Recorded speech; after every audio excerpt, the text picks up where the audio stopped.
In Adelboden habe ich gelernt beten. Kuhnis Bergli. Auf der schwarzen Piste. Ich habe mich verfahren. Ich kann nicht so gut Ski fahren, aber ich kann fahren. Es ist gut, wenn ich jetzt nicht auf der Piste. Es sind sicher irgendwo andere Holländer dort. Ich kann noch nicht so gut fahren. Wir haben uns verfahren, irgendwo durch müssen. Und dann bin ich den anderen Hügel und dann aber nicht mehr stoppen. Und es war vereist gewesen. Das haben wir noch nie erlebt. Also Bögli haben wir nicht mehr machen. Auf Eis kannst du nicht mehr bögeln. Und ich kann auch in die Hockey gehen, das bringt alles nichts. Ich habe nur ein Eisreich gesagt, Jesus. Und ich glaube, das hängt noch immer irgendwo an der Adelboden in der Luft.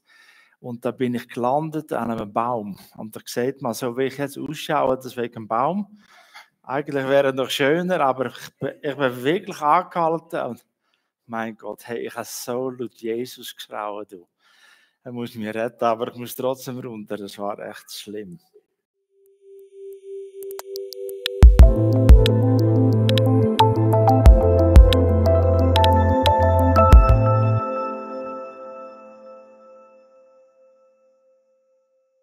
Aber jetzt arbeite ich in der Schule oder der Lebenswerkstatt der Schule für Innerheilig in Thun.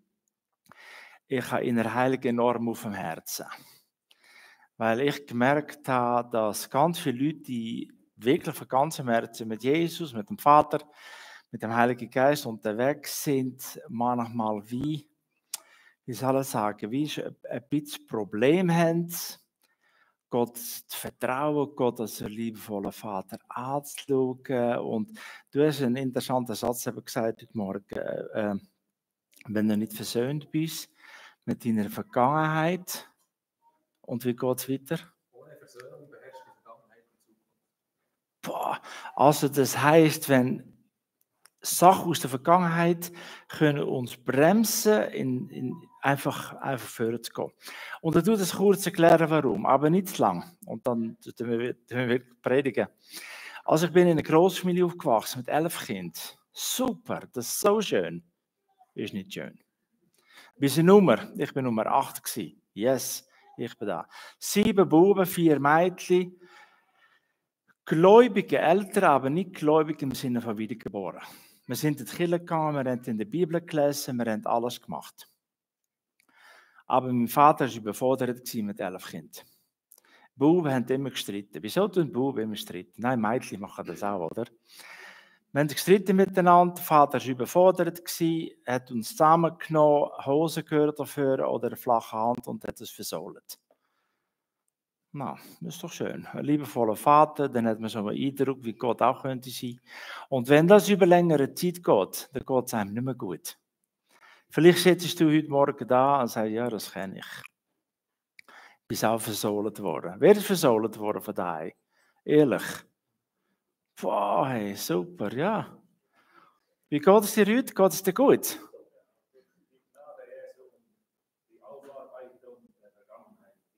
Ah ja, da kannst du im Mund reden. Verstanden besser als Hochdeutsch.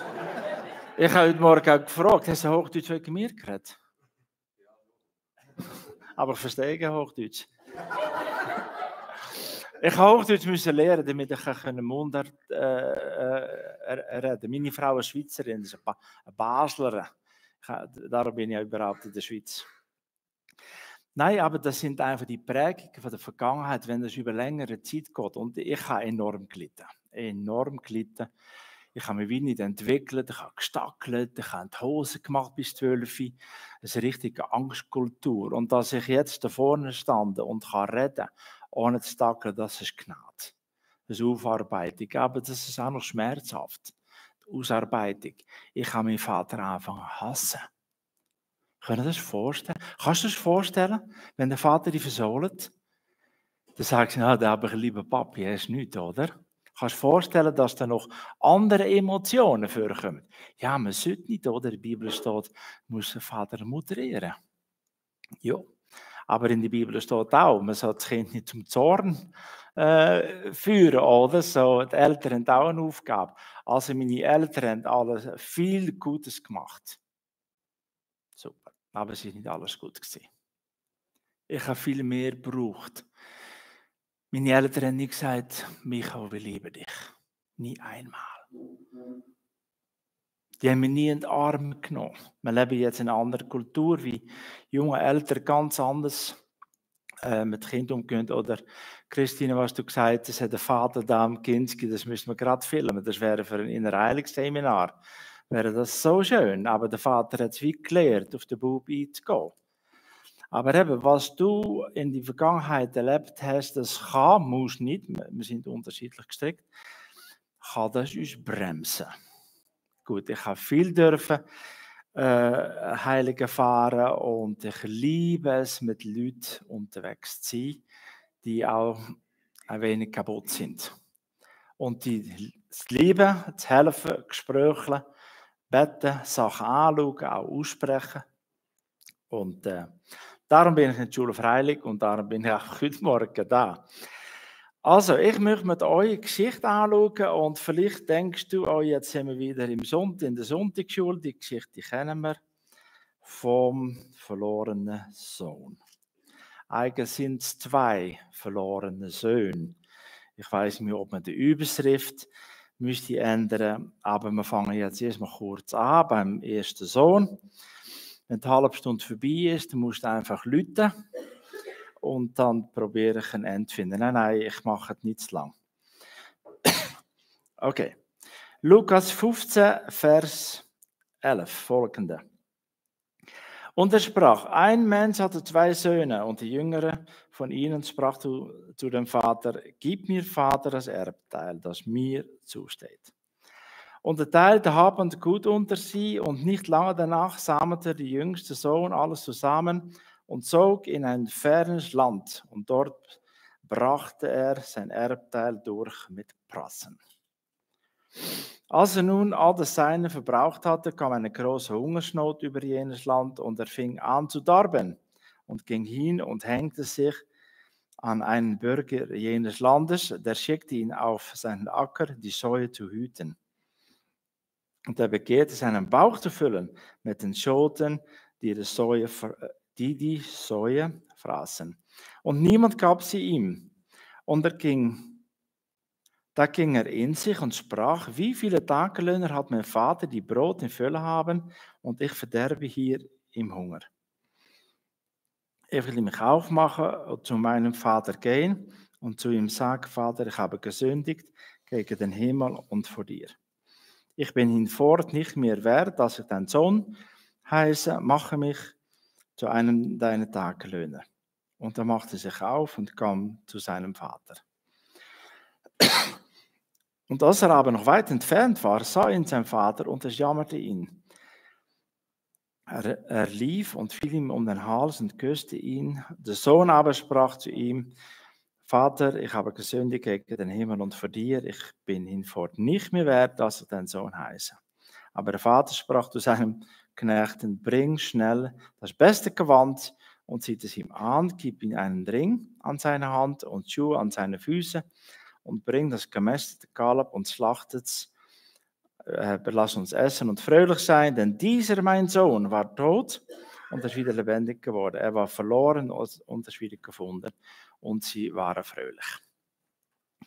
Die Geschichte, die kennen wir auswendig und das ist super. Und ich glaube, die wenigsten von euch werden heute Morgen angesprochen beim verlorenen Sohn. Also ich hoffe, dass alle die Entscheidung für Jesus haben dürfen treffen und in dem Sinne geht uns der Sohn nicht an. Aber das passiert etwas mit dem Sohn. Oder anders gesagt, Jesus tut den himmlischen Vater vorstellen. So sehen wir, wie man den Text anschaut. Aber es ist eigentlich, dass Jesus zu seinen Jüngern, er tut es nicht so explizit sagen, es ist ein Gleichnis, aber er tut sich selber und damit als sein himmlischer Vater tut er vorstellen, wie gut der himmlische Vater ist. Und im Prinzip können wir ganz einen grossen Sprung machen. Weißt, ich würde eigentlich gar nicht, ja, was hätte er denn alles gemacht mit dem Geld und überhaupt? Tatsache, er ist weggelaufen von daheim. Er hat das Haus verloren. Haus ist ein Wort, das wird sehr wichtig heute Morgen und auch in Zukunft. Haus. Er hat das Haus verloren. Er hat die Gegenwart, der Sohn hat die Gegenwart von seinem Vater verlassen. Fort. Er war unzufrieden, er hat keinen Bock mehr gehabt. Aufgeregt über den Vater, vielleicht ist es zu kurz gekommen, wir wissen es nicht, das ist ein Gleichnis. Man kann alles interpretieren, was ist das für ein Sohn. Vater gibt mein Erbteil, ist auch ein bisschen ungewöhnlich, dass man das Erbteil schon auszahlen vor dem Tod. In der Regel kommt das Erbe erst nachher. Aber der Sohn hat das Haus verloren. Also, der Sohn hat den Vater nicht mehr und der Vater hat seinen Sohn nicht mehr. Schau das einfach mal so an. Der Vater hat keine Möglichkeit mehr, mit seinem Sohn zu reden. Der Vater kann sich nicht mehr austauschen, der Vater kann sein Herz nicht mitteilen. Nichts. Wenn wir ein bisschen am Ende von dem, was ich vorgelesen habe, ist das ein Zustand und das können wir nicht umbiegen oder anders interpretieren. Weggehen aus dem Haus, weggehen aus der Gegenwart von Gott, bedeutet Tod. Getrennt, fort. Das hat Jesus gesagt. Jesus hat das Gleichnis erzählt. Der Sohn ist tot gewesen, also entfernt wie der Stecker ausgezogen. Es ist kein Licht mehr, es ist kein Leben mehr, ist nichts mehr. Und das hat der Sohn natürlich schon gemerkt. Der ist weg, der hat zwar Geld gehabt, der hat vorübergehend auf Freunde gehabt, der ist gefeiert worden um sein Geld, nicht weil er der Sohn war. Aber er kommt in eine arge Not. Und das ist, Gott sei Dank, ist das passiert. Und dann hat er sich einfach zurückerinnert, ja, mein Vater ist gut und ich gehe als Tagelöhner und so. Nicht nur gedacht, sondern auch getan, er geht zurück. Und jetzt müssen wir schauen, da kommt der Vater ins Spiel. Der Vater ist in dem Gleichnis nicht im Büro gehockt. Der Vater ist am Gartenhag gestanden, täglich. Der Vater, der himmlische Vater, ist ein wartender Vater. Kannst du dir vorstellen, dass der Vater gelitten hat, weil sein Sohn nicht mehr daheim war? Kann man sich vorstellen? Der Vater hat gelitten. Ja, Gott ist doch, der braucht das nicht. Mama, Gott braucht das. Der Vater braucht das, dass wir Zeit mit ihm verbringen. Sag ich, hey, was ist es für eine Theologie? Weißt, Gott ist schon Gott, aber Gott ist ein Vater. Und wir sind nach seinem Ebenbild gemacht worden. Wir sind ein wenig weniger als Gott. Wir sind sein Ebenbild, wir sind die Krönung von der Schöpfung. Wir sind nicht irgendwo welche kleine Sandkörner, die in Adelboden sich hin und her bewegen. Wir sind nach dem Bild vom Vater gemacht worden. Wir sind ihm gegenüber. Er kann nur mit dir reden, mit uns. Er redet nicht mit der Tierwelt. Die Tierwelt muss er nicht bekehren. Aber wir sind ihm gegenüber, wie Jesus Zeit verbrachte mit seinem Vater und Abraham und all unsere Vorfahren, alle. Die sind im Gespräch gewesen. Der Vater hat einen Plan gehabt. Der Vater hat gesagt zu Abraham, Abraham, aufstehen. Es geht weiter in deinem Leben. Nächste Etappe.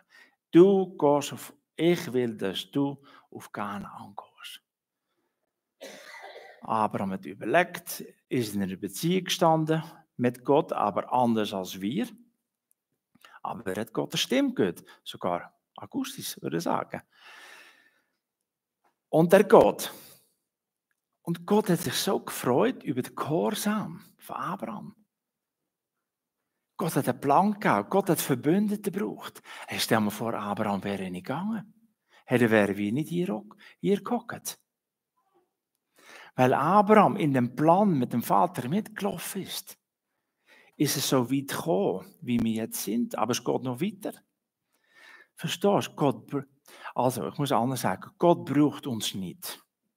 Er braucht niemand von uns. Wir müssen gar nicht eingebildet sein. Ich auch nicht. gefährliche Holländer, der probiert da irgendwo den Gunnersbergli zu bewältigen und Gott sei Dank hat der Förster den Baum nicht gehauen, sonst wäre er nicht mehr da gewesen. Gott braucht uns im Prinzip nichts. Aber er hat sich dafür entschieden, dass er durch die will wirken. Er braucht Freunde, er braucht Handlanger, Söhne, Töchter, die den Vater hören und sich auf den Weg machen. That's it. Also der Vater hat wohl Emotionen. Der Vater freut sich, wenn Sachen gelingen. Der Vater ist traurig, wenn es in die Hose geht.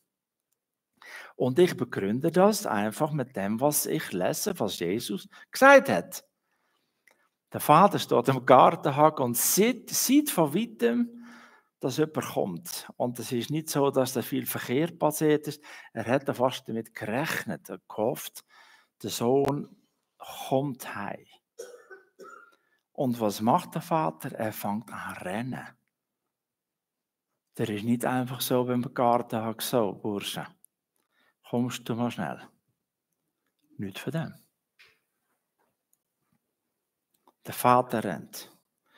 Und der Sohn, das Erste, was er sagen, es tut mir leid, oder? Aber weißt du, der Vater ist gar nicht interessiert gewesen, dass der Sohn das sagt.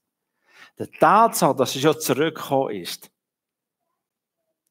schon Buß gewesen. Das ist schon die Umkehr gewesen. Der ist schon lange umgekehrt. Aber der Vater, in der Bibel sagt, und das jammerte im Vater. Das heißt, der Vater hat gekühlt. Er hat sein Herz zusammengenommen. Der hat ihm in die Arme geschlossen, Kopf an seine Brust, der hat gar nicht mehr reden. Das ist der Vater. So habe ich ihn kennengelernt. So tut Jesus ihm vorstellen. Und da kommt nachher eine ganze Palette und ich gehe nicht auf das Kleid drauf ein. Doch, das ist noch gut. Das Kleid ist sehr schön, der Mantel. Ich kann mir vorstellen, dass der Sohn mit kaputten Kleidern umeinander gelaufen ist, richtig verdreckt wie ein Obdachloser. Ich weiß doch auch nicht. Und das Erste, was der Vater macht, er tut das bedecken mit dem besten Kleid. Er tut alles bedecken, all seine Verletzungen, alles. Vielleicht ist er wirklich verletzt gewesen.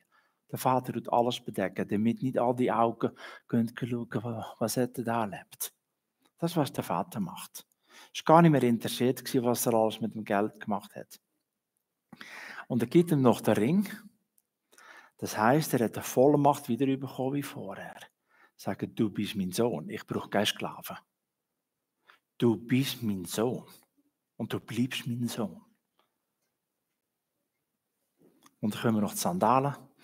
Und dann kommt dann das gemastete Kalb. Einfach mal so weit der erste Sohn. Aber haben wir den Vater jetzt noch ein bisschen im Fokus? Er ist da, der Vater ist da. Und das Bild kannst du einfach mal zu Gemüte führen, jetzt und in der nächsten Zeit. So, ja, würde der Vater für mich auch rennen? Würde mich auch aus den Armen nehmen? Würde mir auch einen Ring geben? Habe ich auch ein Kleid verdient? Habe ich das? Ja, wir haben es alle verdient. Weil das ist das Wesen vom Vater. Er kann sich nicht verändern. Er ist nicht wählerisch. Er hat nicht mehr Freude an mir als an dich. Das wäre wieder irgendwo ein komischer Gott.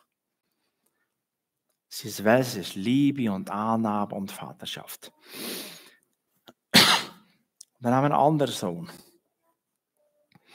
Vielleicht trifft der eine Sohn oder der andere Sohn, der ich jetzt vorstelle, vielleicht der eine oder andere für uns.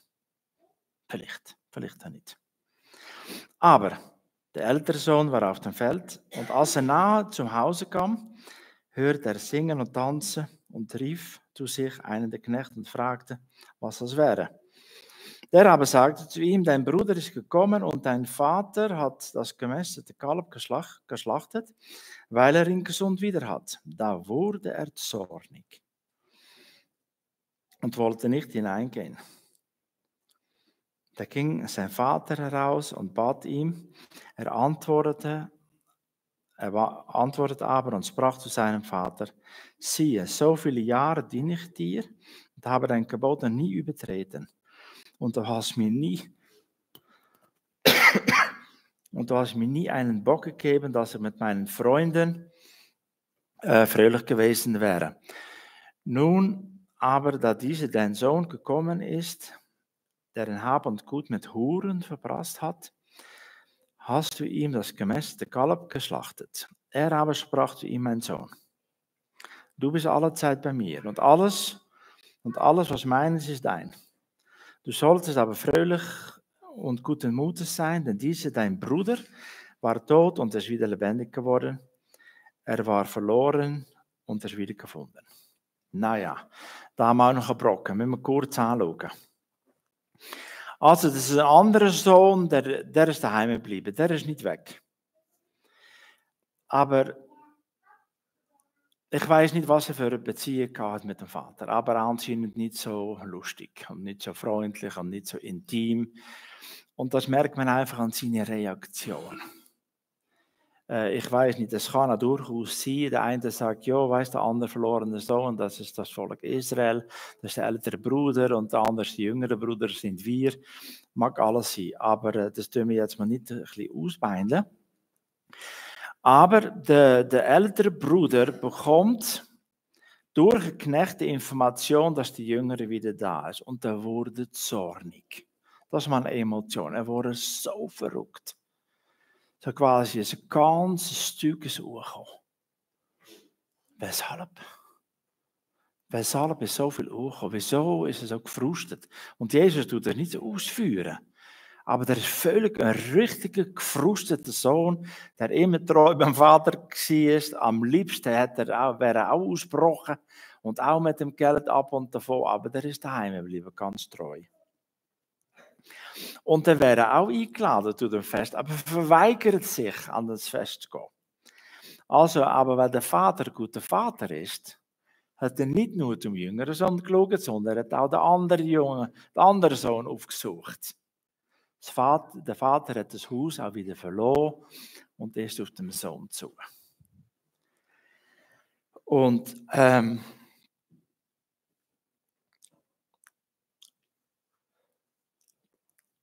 dann spuckt er alles aus. Alles, was ausgedruckt ist, kommt raus. Sagte zu seinem Vater, siehe, so viele Jahre diene ich dir und ich habe dein Gebot nie übertreten und du hast mir noch nie einen Bock gegeben und dass ich mit meinen Freunden fröhlich sein.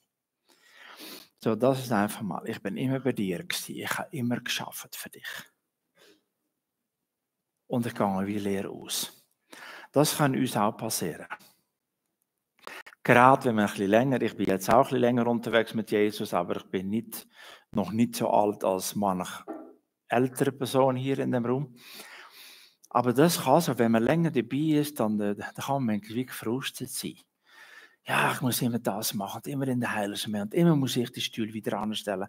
Wieso tut der Pascal Mann nicht? Der ist doch jung, der ist doch kräftig. Oder Lea sollte mal anfangen, kochen, Geld kennen, die ganze Gemeinde. Ich habe alle eure Namen auswendig gelernt. Na, aber die Namen habe ich vergessen. Wie heißt du? Ja? Pascal? Oskar? Das habe ich vergessen. Ah, gut, ich habe mehr Namen vergessen. Ich kenne nur die Namen von den Leuten, die ich gestern begegnet bin. Also, es kommt alles auf, das ist so ein gefrusteter Mann.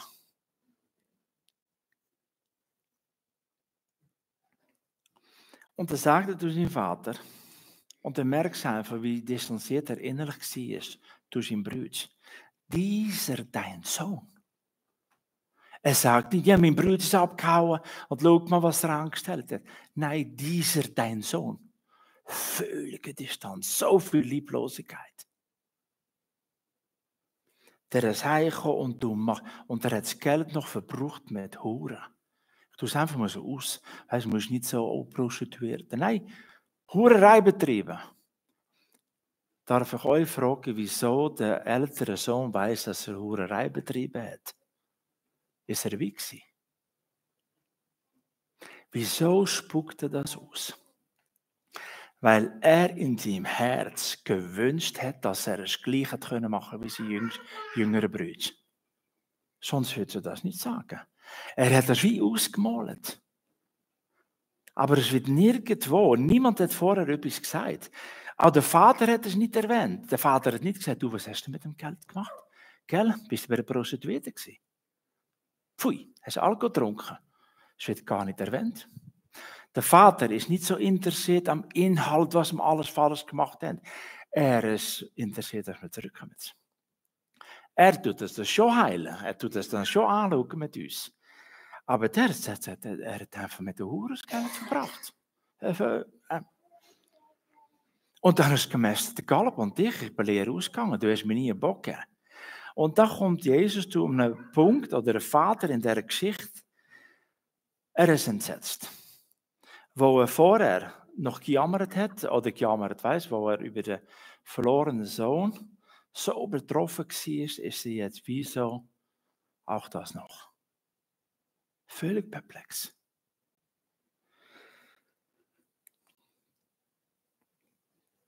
Aber er spricht seinen älteren Sohn folgendermaßen an. Und das ist wichtig, auch für uns. Er sagt, mein Sohn, er ist noch immer so, auch wenn er so gefrustet ist, daheim. Mein Sohn, du bist alle Zeit bei mir. Und alles, was mein ist, ist dein.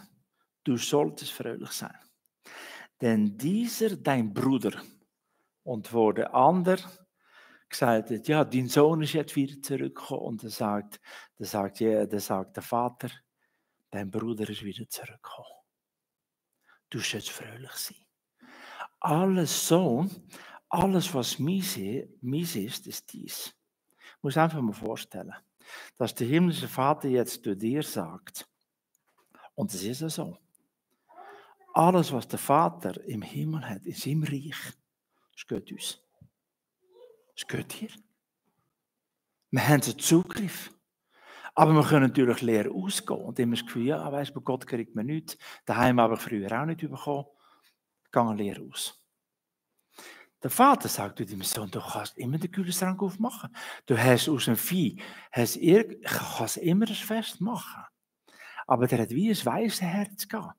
Der ist daheim gewesen, zu Hause. Er hat es daheim gehabt, aber sich nicht daheim gefühlt. Armer Sohn.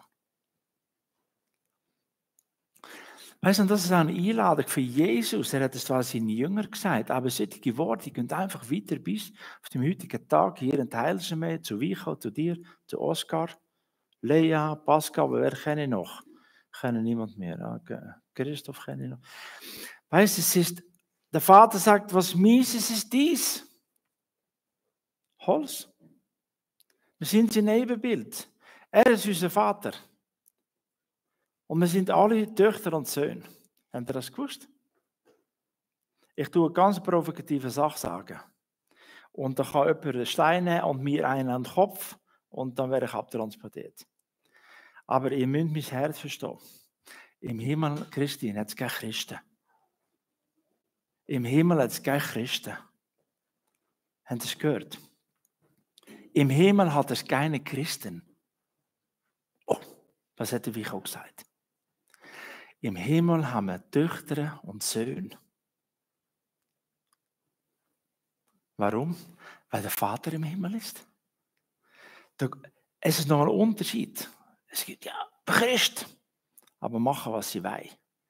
Aber Söhne und Töchter, die suchen das Herz vom Vater und möchten dem Vater gefallen. Wenn wir das Leben von Jesus anschauen, was hat Jesus gesagt in Johannes 5, 6, 7? Sagt er, ich mache nicht von mir aus. Ich tue immer hören, was der Vater sagt, und das mache ich. Der Vater tut tot auferwecken, ich auch. Es geht nicht um meine Ehre, es geht um meinen Vater. Das war ein toller Sohn, Jesus. Und das ist für mich ein Modell. Tu dir das einfach mal überlegen. Du bist eine Tochter. Es ist wie eine normale Familie. Du, wie heißt du? Doris. Dorli. Christine. Marcel. Und nein, das ist ein P. Peter. Jetzt können Sie ja. Schön Abkürzung für eine Musikgruppe. Dorli. Du bist Mutter. Aber du bist auch eine Tochter. Du bist auch eine Tochter. Du bist Tochter für deine Eltern. Aber du bist auch eine Mutter. Und das Modell ist auch im Reich von Gott. Er ist unser Vater. Und wir sind Töchter und Söhne. Und der Vater ist verantwortlich für dich. Zurück zum Kinski. Der Vater hat eine grosse Verantwortung gehabt. Das ist ein liebevoller Vater. Weißt du, das gibt es manchmal auch, gell? Kind quasi wie ein Kindergarten reinrühren und dann schnell wegrennen, weißt? Und dann heulen sie eine Weile, aber später gehen ist nicht so sinnvoll. Und das Kind hat ein Trauma, will es später nichts mehr im Leben machen. Aber ein guter Vater macht das. Er hat Verantwortung übernommen. Er hat mit dem Kind etwas gemacht. Weißt, und weil wir Kinder sind, weißt, wir sind und bleiben Kind. In Bezug auf unsere Beziehung mit dem Vater. Und Kinder können nicht Verantwortung übernehmen für die Eltern. Stell dir mal vor, da wird ein kleiner Bub sagen dem Vater, hey du, wie du mit mir umgehst, das ist nicht richtig, das ist so und so machen und dann kapierst, das Kind ist doch viel zu klein. Und so dürfen wir in die Abhängigkeit bleiben vom Vater. Er muss für uns sorgen. Und er ist ein guter Vater. Und das hat er gemacht bis auf den heutigen Tag. Und hier ist die Geschichte zu Ende. Und jetzt durch noch 5 Minuten anhängen. Genau, Hochzeit. In jüdischer Hochzeit, früher, vielleicht ist es jetzt auch noch immer so. Das war damals so, dass die Eltern ein bisschen geschaut haben, welche Leute zusammenpassen. Es ist manchmal vernünftig, aber manchmal ist es nicht vernünftig. Es funktioniert manchmal nicht. Dann haben eine Brut, oder zukünftige Brut und Bräutigam einander getroffen. Und dann ist eine Entscheidung gefallen, die werden heiraten. Da kommt die Verlobung. Brut, zukünftige Brut, geht wieder ins Haus der Eltern und der Bräutigam geht auch wieder ins Haus der Eltern.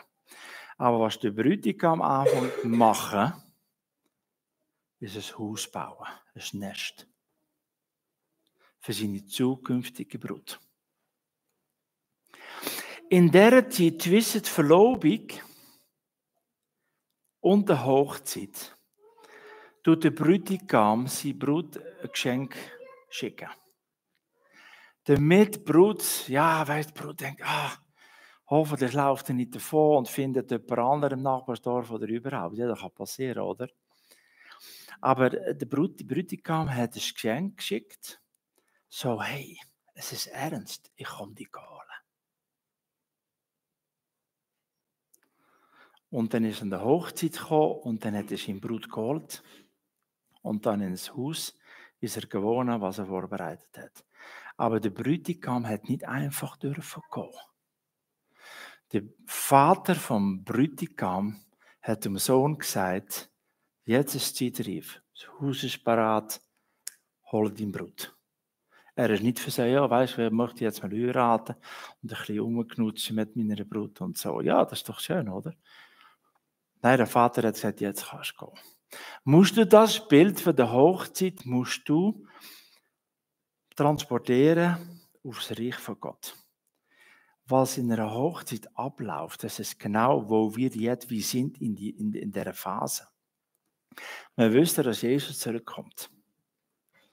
Und dann könnt ihr schneller zurückkommen, als wir meinen. Vielleicht ist es 3 Jahre, 5 Jahre, andere hoffen 20 Jahre. Der Elias denkt, nein, das soll noch ein bisschen bleiben, dann möchte man eigentlich heiraten, verstand ich auch. Weißt du, es ist, je nachdem, wo man steht, die ältere Generation würde sagen, Jesus kommt zurück, es ist gut gewesen. Und die Jüngeren sagen, nein, es soll noch ein bisschen warten. Jesus ist zum Vater gegangen, was hat er da gesagt?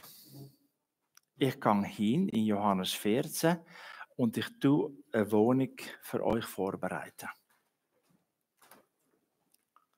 Er tut eine Wohnung vorbereiten. Er tut für dich eine Wohnung vorbereiten. Er ist zurückgegangen zum Vater. Er ist nicht auf Erde geblieben. Der Brut ist auf Erde geblieben. Das bist du, das sind wir. Wir sind Brut. Aber was haben wir dann für ein Geschenk bekommen? Hast du schon ein Geschenk bekommen? Von Jesus. Von die Bräutigam. Was hast du bekommen? Fast. Auch? Ist richtig? Er hat etwas anderes gegeben. Hä? Ja, das hat er auch. Hä? Yes!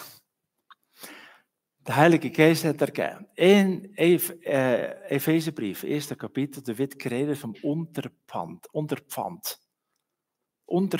Bekennen wir das hier? Unterpfand? Adelboden, Unterpfand ist Anzahlung. Ist es eine Art Anzahlung? Ein Unterpfand, das heisst, man tut etwas geben, damit die andere Partie weiss, oder vielleicht ist es ein Vorverkaufsvertrag, vielleicht ist es das heute. Aber dass der andere meint, er meint es ernst. Das Geld kommt. Aber schickt mal schon 100.000 und die anderen 900.000 kommen dann noch. Jesus hat uns den Heiligen Geist geschenkt. Das ist Unterpfand. Weil wir wissen in unserem Geist, dass Jesus kommt. Er kommt uns holen. Und dann gehen wir alle in die Wohnungen, die er vorbereitet hat. Das ist das Bild für ein Hochzeitsfest. Und was noch auf uns wartet. Wir tun das Haus verlassen. Wenn jemand von euch stirbt, in nächster Zeit tust du deine Heimat in Adelboden verlassen, oder wo du jetzt auch wohnst, dein Haus, dann gehst du ins andere Haus, du tust nur Adresse wechseln. Aber das ist unsere Zukunft. Und dann gehen wir zu dem Vater, von dem wir heute Morgen geredet haben, in der Geschichte vom verlorenen Sohn und vom gefrusteten Sohn.